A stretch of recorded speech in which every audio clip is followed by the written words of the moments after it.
प्यारे बच्चों, मैं डॉक्टर आशुतोष राय राजकीय जुबली इंटर कॉलेज गोरखपुर से 11वीं हिंदी की कक्षा में आपका स्वागत करता हूं। आज का हमारा प्रकरण आपके पद्य खंड से लिया गया है और उसका शीर्षक है बच्चों भ्रमर गीत। भ्रमर गीत भाग तृतीय पर हम आज आपसे वार्ता करेंगे। जैसा कि बच्चों आप जानते हैं कि इसके रचयिता महाकवि सूरदास जी हैं। इस अध्याय के प्रथम भाग में विनय और वात्सल्य के अंतर्गत मैंने आपको इस महान कवि के जीवन परिचय से अवगत करा दिया है। दूसरे भाग के अंतर्गत मैंने आपसे भ्रमर गीत के पदों पर चर्चा की थी। आज तीसरे भाग के अंतर्गत भ्रमर गीत के कुछ अन्य महत्वपूर्ण पदों पर हम आपसे वार्ता करेंगे बच्चों। तो आइए हम आपको ले चलते हैं पाठ के उद्देश्य की ओर। बच्चों, आज जिस शीर्षक पर हम आपसे वार्ता करने जा रहे हैं उसका उद्देश्य क्या है। सबसे प्रमुख बात जो आप जानते हैं कि महाकवि सूरदास जी सगुण भक्ति धारा के कवि हैं और निर्गुण भक्ति पर सगुण भक्ति की विजय दिखाना भ्रमर गीत की रचना के पीछे यही उनका प्रमुख उद्देश्य है। रूप रेख गुण जाति जुगत बिन निरालंब कित धावे सब विधि अगम विचार ही ताते सूर सगुन लीला पद गावे। जिसका न कोई रूप है, न रंग है, न आकार है, ऐसे निर्गुण ब्रह्म की उपासना करने में महाकवि सूरदास जी स्वयं को असमर्थ पाते हैं।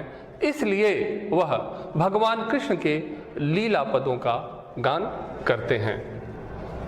दूसरी महत्वपूर्ण बात है बच्चों कि सामान्य व्यक्ति के लिए सगुण भक्ति कितनी सुगम है, इस तथ्य से भी महाकवि सूरदास जी ने इस भ्रमर गीत के अंतर्गत अवगत कराया है।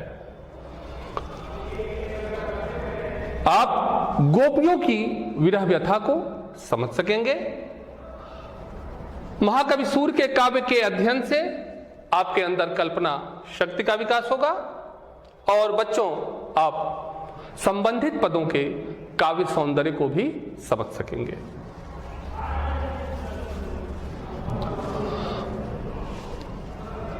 थोड़ा सा मैं पाठ परिचय के अंतर्गत भ्रमर गीत से आपको अवगत कराना चाहूंगा। पहली बात, भ्रमर गीत प्रसंग में गोपियों के विरह का अत्यंत ही मर्मस्पर्शी और भावपूर्ण चित्र सूर ने प्रस्तुत किया है। इसीलिए आचार्य शुक्ल ने लिखा है कि सूरदास में जितनी सहृदयता और भावुकता है, प्रायः उतनी ही चतुरता और वाग विदग्धता भी। आप भ्रमर गीत के पदों का जब अध्ययन करेंगे तो आप यह पाएंगे कि बड़े ही सहृदय ढंग से, अत्यंत ही सहृदय होकर भावपूर्ण तरीके से महाकवि सूरदास ने उन पदों की रचना की है। इतना ही नहीं, गोपियों की जो वाक चातुरी है, जो उनका वाक चातुर्य है, जिसे आचार्य शुक्ल ने वाग विदग्धता कहा है, उस वाक चातुर्य पर भी आपकी दृष्टि निश्चित रूप से जाएगी और आप यह देखेंगे कि दूध दही का व्यापार करने वाली सामान्य ग्वाली ने ज्ञानी उद्धव को कैसे अपने सहज तर्कों से निरुत्तर कर देती हैं। नंबर 2, कृष्ण अपने मित्र उद्धव को विरह व्यथिता गोपियों को ज्ञान और योग का संदेश देने के लिए ब्रज भेजते हैं, परंतु गोपियों के तर्क उन्हें निरुत्तर कर देते हैं। नंबर 3, उद्धव का ज्ञान गर्भ चूर चूर हो जाता है। आइए बच्चों, एक महत्वपूर्ण पद का मैं वाचन कर रहा हूं, कृपया ध्यान दें। कहत कत परदेसी की बात, कहत कत परदेसी की बात, मंदिर अरध अवधि बदि हम सौ, मंदिर अरध अवधि बदि हम सौ, हरिहार चली जात, कहत कत परदेसी की बात। शशि रिपु बरस सूर रिपु जुगबर, शशि रिपु बरस सूर रिपु जुगबर, हर रिपु कीन हो घात, कहत कत परदेसी की बात।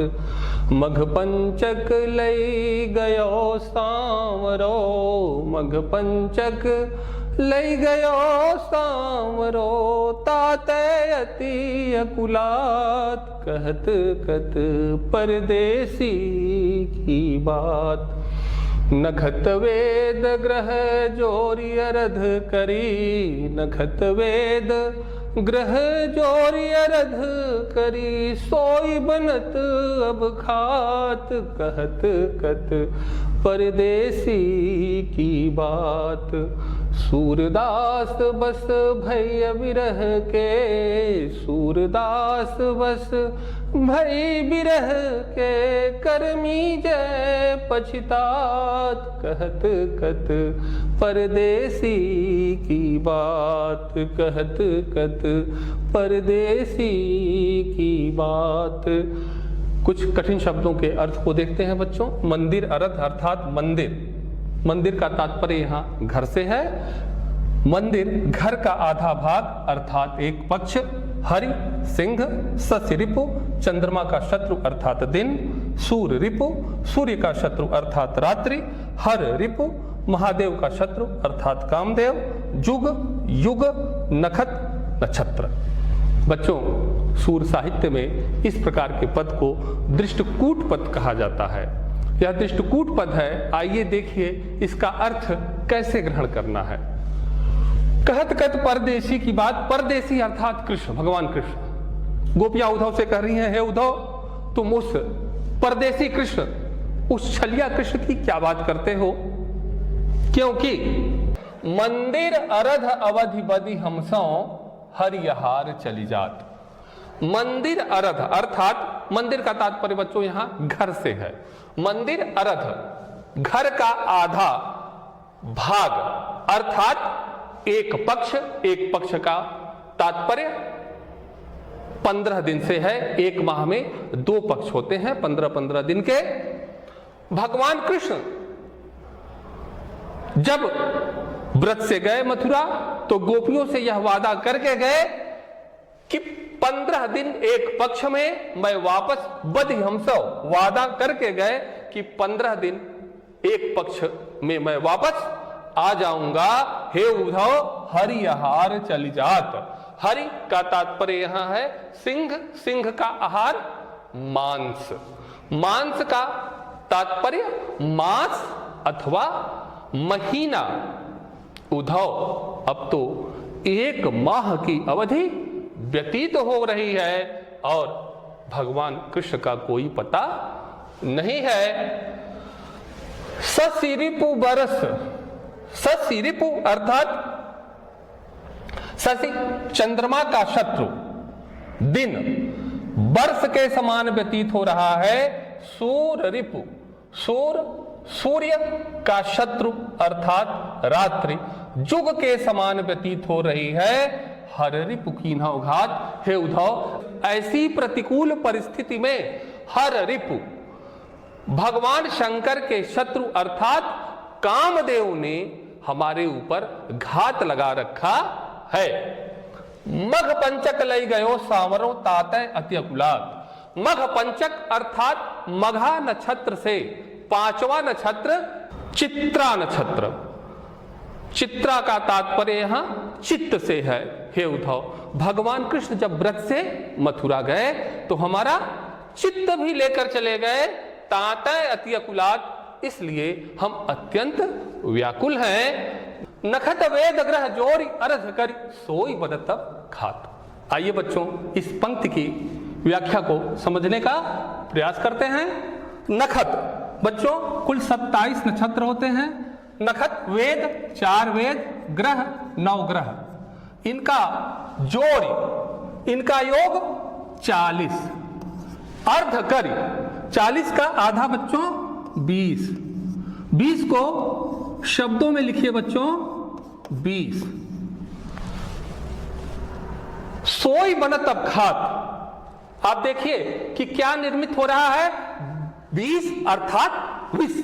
गोपियां विरह में इतनी व्याकुल हो गई हैं कि वो उद्धव से कह रही हैं, हे उद्धव, अब हमारी यह इच्छा हो रही है कि इस विष को खाकर हम अपनी जीवन लीला को समाप्त कर दें, जिससे कृष्ण के वियोग से हमें मुक्ति मिल जाए। सूरदास बस भई विरह के कर मीजय पश्चात। महाकवि सूरदास जी कह रहे हैं कि गोपियां उद्धव से कह रही हैं कि विरह के वशीभूत हम गोपियां पश्चाताप के अतिरिक्त और कुछ नहीं कर सकती। कर मीजय, कर अर्थात हाथ मलना। हाथ मलना एक प्रकार का मुहावरा होता है बच्चों, जिसका अर्थ होता है पश्चाताप करना। आइए बच्चों, इस पद के काव्य सौंदर्य से मैं आपको अवगत कराता हूं। काव्य सौंदर्य नंबर 1, इस पद में सूर्य ने दृष्टिकूट शैली के माध्यम से गोपियों के विरह की अद्भुत व्यंजना की है। यह पद गोपियों के वाक् चातुर्य का प्रमाण है। भाषा ब्रज भाषा, अलंकार श्लेष और अनुप्रास, रस वियोग श्रृंगार रस, शब्द शक्ति, लक्षण और व्यंजना, गुण प्रसाद, छंद, गेय, पद। आइए बच्चों, एक अन्य महत्वपूर्ण पद का मैं वाचन कर रहा हूं, ध्यान दें। निस दिन बरसत नैन हमारे, निस दिन बरसत नैन हमारे, सदा रहती वर्षा ऋतु हम पर, सदा रहती वर्षा ऋतु हम पर, जब तय श्याम सिधारे, निस दिन बरसत नैन हमारे, दृग अंजन न रहत निशिबासर, दृग अंजन न रहत निशिबासर, कर कपोल भयकारे, निस दिन बरसत नैन हमारे, कंचु की पट सूखत नहीं कब हूँ, कंचु की पट सूखत नहीं कब हूँ, उर बिच बहत पनारे, निस दिन बरसत नैन हमारे, आंसू सलिल सब भई काया, आंसू सलिल सब भई काया, पलन जात रिसटारे, निस दिन बरसत नैन हमारे, सूरदास प्रभु यह परे खो, सूरदास प्रभु यह परे खो, गोकुल कान्ह बिसारे, निस दिन बरसत नैन हमारे, निस दिन बरसत नैन हमारे। इन कठिन शब्दों के अर्थ को देखिए बच्चों। अंजन काजल, कंचु की पट वक्षस्थल पर धारण किया जाने वाला अंतःवस्त्र, रिस क्रोध, परेखव खेद। आइए देखते हैं बच्चों, इस पद में गोपियां उद्धव से क्या कहती हैं। निस दिन बरसत नैन हमारे, गोपियां कह रही हैं, हे उद्धव, निस दिन अर्थात रात और दिन हमारे नेत्रों से अश्रु की वर्षा होती रहती है। सदा रहती वर्षा ऋतु हम पर, जब तय श्याम सिधारे। उद्धव, श्याम अर्थात भगवान कृष्ण जब से ब्रज से मथुरा गए हैं, सदा रहती वर्षा ऋतु हम पर सदैव वर्षा ऋतु छाई रहती है। अर्थात हमारे नेत्रों से अनवरत लगातार निरंतर अश्रु की वर्षा होती रहती है। दृग अंजन न रहत निशिबासर, कर कपोल भयकारे। रात दिन लगातार रोने के कारण, नेत्रों से अश्रु की वर्षा होने के कारण दृग अंजन, जो हमारे नेत्रों का काजल है वह निरंतर बहता रहता है।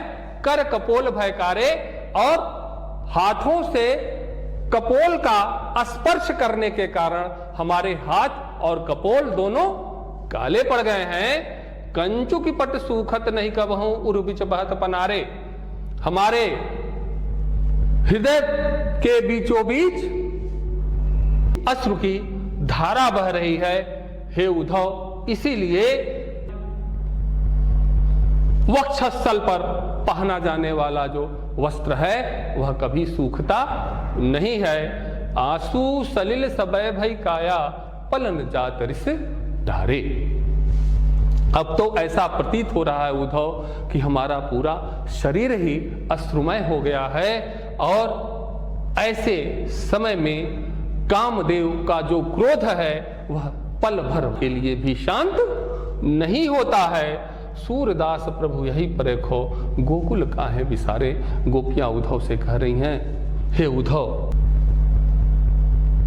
प्रभु यही परेखो, अर्थात हमें मात्र इसी बात का दुख है, गोकुल काहे विसारे।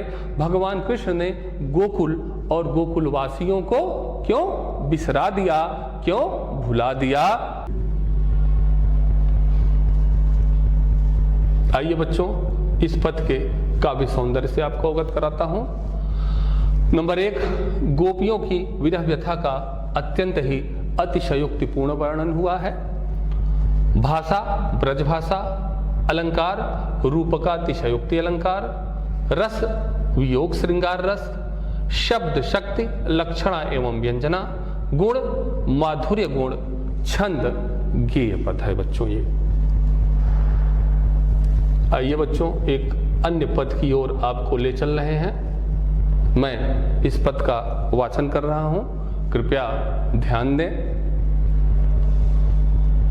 अखियां हरि दर्शन की भूखी, अखियां हरि दर्शन की भूखी, कैसे रहती रूप रस रांची, कैसे रहती रूप रस रांची, ये बतियां सुन रूखी, अखियां हरि दर्शन की भूखी।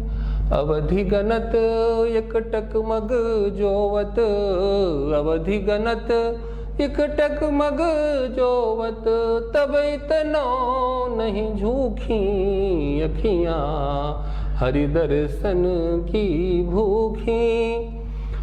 अब यह जोग संदेशो सुनी सुनी, अब यह जोग संदेशो सुनी सुनी, अति अकुलानी दुखी, अखियां हरि दर्शन की भूखी। बारक वह मुख आनि दिखावहूँ, बारक वह मुख आनि दिखावहूँ, दुहि पय पिबत पतूखी, अखियां हरि दर्शन की भूखी। सूर सिकत हठी नाव चलावत, सूर सिकत हठी नाव चलावत, ये सरिता है सूखी, अखियां हरि दर्शन की भूखी। देखिए बच्चों, इस पद में भक्ति और श्रृंगार का कितना सुंदर प्रयोग हुआ है। आइए इस पद के कठिन शब्दों के अर्थ से आपको अवगत कराता हूं। रूप रस रांची, श्री कृष्ण के सौंदर्य में डूबी हुई, जोवत देखते हुए, बारक एक बार, झूठी दुखी हुई, पतूखी पत्तों के दोने। आइए बच्चों, इस पद की व्याख्या को समझने का प्रयास करते हैं। अखियां हरि दर्शन की भूखी, गोपियां कह रही हैं हे उद्धव, हमारी आंखें भगवान कृष्ण के दर्शन की भूखी हैं। यह पंक्ति पढ़ने से ही ऐसा लगता है कि यहां गोपियां नहीं स्वयं महाकवि सूरदास जी ही कृष्ण के दर्शन के लिए व्याकुल है। देखिए बच्चों, गोपियां क्या कहती हैं उद्धव से, हे उद्धव हमारी आंखें भगवान कृष्ण के दर्शन के लिए व्याकुल हैं, कैसे रहती रूप रस रांची। रूप रस रांची अर्थात भगवान कृष्ण के सौंदर्य में निरंतर डूबी रहने वाली हम गोपियां ये बतियां सुन रूखी। हे उद्धव, आपके निर्गुण ब्रह्म की रूखी नीरस बातों को सुन सुनकर भला कैसे जी सकती हैं, कैसे रह सकती हैं। अवधि गणत इकटक मग जोवत तब इतनो नहीं झूठी। उद्धव, जब कृष्ण मथुरा चले गए और अवधि गणत उनके आने के समय की गणना करते हुए एक टक मग जोवत लगातार अनवरत बिना पलकों को झपकाए मग रास्ता जोवत देखते हुए हम रास्ते पर लगातार अनवरत देखते थे, तब इतनो नहीं झुकी, तब भी हमारी आंखें इतनी दुखी नहीं हुई। अब यह जोग संदेशो सुन सुनियति कुलानी दुखी। हे उद्धव, अब आपका यह जो योग अर्थात यह जो निर्गुण ब्रह्म का जो ज्ञान आप लेकर आए हैं, यह निर्गुण ब्रह्म का संदेश सुन सुनकर हम अत्यंत व्याकुल और दुखी हो रही हैं। बारक वह मुखयानी दिखावहु दुहि पय पिबत पतुखी। हे उद्धव, बारक एक बार भगवान कृष्ण का वह मुख हमें दिखा दो, जब भगवान कृष्ण गायों के थन से पत्तों के दोने में दूध दूह कर पिया करते थे। सूर सिकत हठिनाव चलावत ये सरिता है सुखी। महाकवि सूरदास जी कह रहे हैं कि गोपियां उद्धव से कह रही हैं कि हे उद्धव, तुम सरिता है सूखी, सूखी नदी में सिकत अर्थात रेत पर नाव चला रहे हो। जिस तरह से सूखी नदी में रेत पर नाव नहीं चल सकती, ठीक उसी तरह से हम गोपियों के ऊपर तुम्हारे निर्गुण ब्रह्म के ज्ञान का कोई भी असर नहीं होगा। आइए बच्चों, इस पद के काव्य सौंदर्य से आपको अवगत कराता हूं। नंबर 1, गोपियां श्री कृष्ण का प्रेम और रूप रस चाहती हैं, इसलिए वे योग के उपदेश को व्यर्थ मानती हैं। भाषा ब्रजभाषा, अलंकार रूपकातिशयोक्ति स्मरण अलंकार, रस वियोग श्रृंगार रस, शब्द शक्ति लक्षणा एवं व्यंजना, गुण प्रसाद गुण, छंद गेय पद। बच्चों, आज जिस भाग का हमने अध्ययन किया, उस भाग से संबंधित कुछ अभ्यास कार्य आपको दे रहा हूं। देखिए, प्रश्न 1, निम्नलिखित पद्यांश के आधार पर नीचे दिए गए प्रश्नों के उत्तर दीजिए। कहत कत परदेसी की बात, मंदिर अरध अवधि बदि हमसों, हरियहार चली जात, ससी रिपु बरस सूर रिपु जुगबर, हर रिपु कीन्हौ घात, मघ पंचक लय गयो सांवरो, तातै अति अकुलात, नखत वेद ग्रह जोरी अरध करी, सोई बनत अब खात, सूरदास बस भय विरह के, करमी जय पछतात। आइए बच्चों, देखते हैं इस पद के आधार पे आपसे किन किन प्रश्नों के उत्तर की अपेक्षा की गई है। पहला प्रश्न, पद्यांश के शीर्षक एवं रचयिता का नाम लिखिए। नंबर 2, रेखांकित अंश की व्याख्या कीजिए। नंबर 3, सूरदास का यह पद किस प्रकार का पद है और क्यों।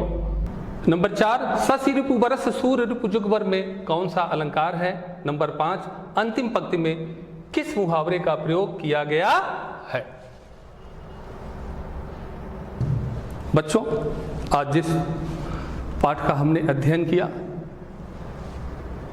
उसके बारे में थोड़ा सा आपको अवगत करा देना चाहूँगा। प्रथम पद, कहत कहत परदेसी की बात, जिसमें गोपियाँ विष खाकर अपने जीवन लीला को समाप्त करके कृष्ण के वियोग से मुक्ति पाना चाहती हैं। दूसरा पद, निशिदिन बरसत नयन हमारे। बच्चों, आप देखते हैं कि इस पद में गोपियां कृष्ण के वियोग में रात दिन रोती रहती हैं। ऐसा लगता है कि उनके ऊपर वर्षा ऋतु छाई हुई है। इस पद में आपने देखा कि किस प्रकार से भावपूर्ण और अतिशयोक्तिपूर्ण ढंग से सूर ने गोपियों के विरह की व्यंजना की है। और तीसरा पद, अखियां हरि दर्शन की भूखी। इस पद को पढ़ने से ऐसा प्रतीत होता है कि गोपियों के साथ साथ स्वयं महाकवि सूरदास भी कृष्ण के दर्शन के लिए व्याकुल हैं, लालायित हैं। बच्चों, आज जिस पाठ शीर्षक का हमने अध्ययन किया उसमें आपने देखा कि भक्ति और श्रृंगार दोनों सूर के काव्य में एक ही सिक्के के दो पहलू हैं, और किस भावपूर्ण और मर्मस्पर्शी तरीके से महाकवि सूरदास ने गोपियों के विरह का वर्णन किया है। बच्चों, आप परीक्षा में उत्तम अंक अर्जित कर सकेंगे। इन्हीं शब्दों के साथ मैं अपनी वाणी को विराम देता हूं। बहुत बहुत धन्यवाद बच्चों।